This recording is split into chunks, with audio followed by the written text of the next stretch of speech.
Part Vecna's 3. mind shrink away and she frees herself. Similar to how Max needed happy memories to escape Vecna's grip previously, Mike's heartfelt words are what Elle needs to break free. The moment calls back to Will's painting, where he explained to Mike that because he's the one who leads the group, he has a coat of arms with a heart on it, as he's the one who holds everyone together. Without her, we'd all fall apart, even now. By the way, in season 1, after Will went missing, Mike was browsing some similar paintings of Will and the D&D crew going up against a dragon.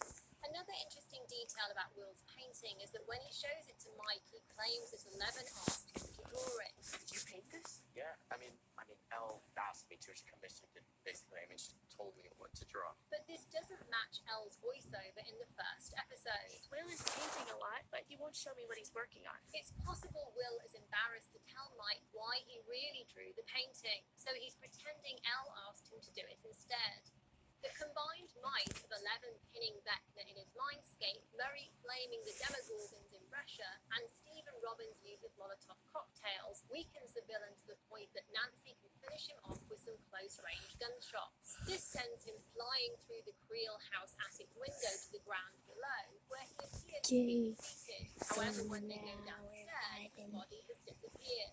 This moment is a homage to Michael Myers in the first Halloween movie, where after being shot and falling off a balcony, he appeared to be dead on the ground below. However, moments later, his body disappeared, proving the villain was still alive. There were also a few other Halloween references in Volume 2, such as the way Vecna moves his head just before his confrontation with Eleven, in a nod to Michael Myers' iconic head tilt, and Eddie, of course, donned a Michael Myers mask briefly as well. When Elle finally gets back to Hawkins, she goes to visit Max, who's now in a coma. The book Lucas reads to Max from is The Talisman by Stephen King and Peter Straub, a story in which the protagonist, whose mother is dying, travels into a parallel universe where twinners or doppelgangers of an individual also exist. Interestingly, The Talisman is also the Duffer Brothers and Steven Spielberg's next project with Netflix. Although Elle tries to go into the void to connect with Max, she gets no response. And I think Max's recovery could be contingent on Eleven's eventual victory over Vecna in Season 5. Notice how Max tells Lucas she can't see or feel anything after Vecna's attack. When one kills, he consumes. He takes everything from his victims, their memories, their abilities. So it may be that his defeat will somehow release Max's consciousness back to her, as there have already been numerous allusions and references to how Vecna absorbs his victims. With each life I took, I grew stronger. They were becoming a part of me. And the Coke bottle that Eleven finds under her bed at Hopper's old cabin is a callback to the time she spun the bottle with Max in Season 3 and used her abilities to remotely spy on what Mike and the other boys were doing and saying. The memory is especially sad for Elle because she knows that right now she can't reach Max even with her powers. Of course, we have to talk about Eddie, who made the ultimate sacrifice this season.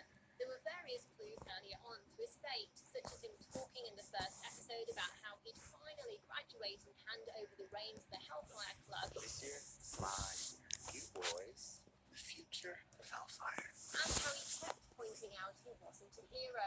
I see danger and I just turn heel and run. There is no shame in running. Don't try to be heroes. The even sadder thing is that Eddie is still being demonized and blamed for several murders in Hawkins by the media and the community. Fortunately, Dustin, who knows the truth, was at least able to tell Eddie's uncle that he died a hero saving the town.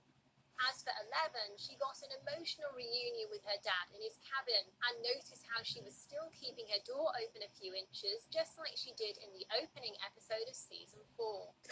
Door open 3 inches. And in the very final scene, Will reveals he knows Vecna is still alive through the connection he still has with the Mind Flayer. I can still remember what he thinks and how he thinks, and he's not going to stop. Not until he's taken everything and everyone. And the hairs on the back of his neck stand up just before that final shot, revealing that the Upside Down has truly broken through to the real world.